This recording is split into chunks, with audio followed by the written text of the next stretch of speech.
শুভ সকাল বন্ধুরা। এই যে সকাল সকাল কুমড়ো কেটে নিয়েছি, এখন করব কুমড়ো ভাজায়। দেখো কুমড়োটা কিন্তু ঘরের কুমড়ো, আমার ননদের বাড়িতে পাঠিয়েছে দিদি। ওই দিদি বাড়ি কুমড়ো খেতে কিন্তু খুব টেস্ট। এর আগেও একদিন একটা পাঠিয়েছিল, খেয়ে দেখেছিলাম। আর আজকে রান্না হবে এই দেখো মাছ, আমি কালকে ধুয়ে বেছে রেখেছি হলুদ নুন। আর এর সাথে দেখো কত মারামারি করে, ছেড়ে দে না ওকে, লাগবে তো, ছেড়ে দে। ওর বল নিয়ে নিয়েছে, বল নিয়ে নিয়েছে, বলটাও দেবে না। ঠিক আছে থাক। আর এখানে হচ্ছে এই যে কড়াই বসিয়ে দিয়েছি, তেল গরম হয়ে গেছে, কুমড়োটা ভেজে নিচ্ছি। প্রথমে দেখাচ্ছি, দেখো আমের চাটনিটা কালকের, মাছ ভাজা তুলে রেখেছি।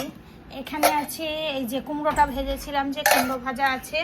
আর এই যে এখানে হচ্ছে মাছ আলু দিয়ে ঝোল। আর এটাতে তো ভাত।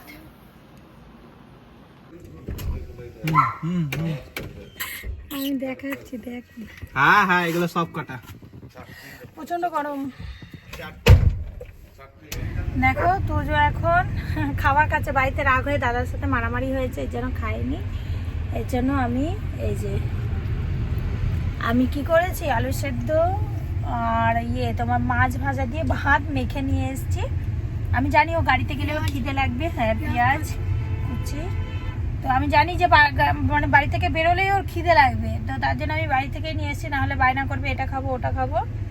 তো ঘরে কত খেতে বললাম, ও দাদার সাথে একটু মুখ কালাকালি হয়েছে, তার জন্য আসার সময় দাদা কত আদর করছিল। তো এই যে খাচ্ছে।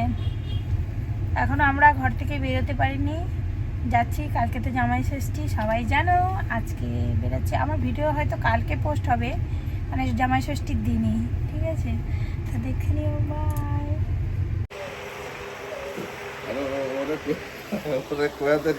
তারপর দেখছি।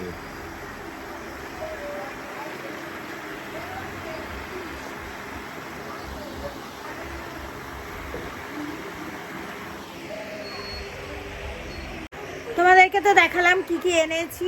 আর আমি পাখা চালিয়ে বসে গেছি, প্রচণ্ড গরম পড়েছে আজকে, একটাও গাছের পাতা নড়ছে না। আর চারিদিকটা দেখো একদম মানে কি বলবো, পুরো অন্ধকার, ঘুটঘুটে অন্ধকার, বুঝছো।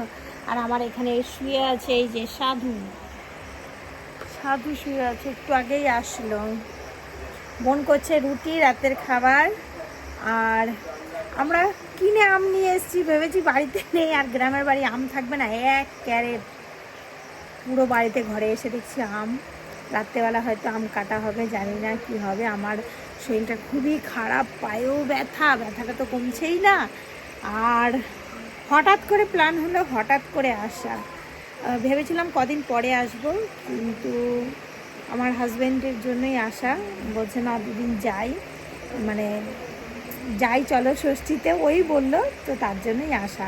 নাহলে ভেবেছিলাম কদিন পরেই আসবো। আর তো যে টিভি দেখছে, আর আমার বোনের মেয়ে টিভি দেখছে। আর কালকে তো জামাই ষষ্ঠী, সবাই জানো। তো কালকে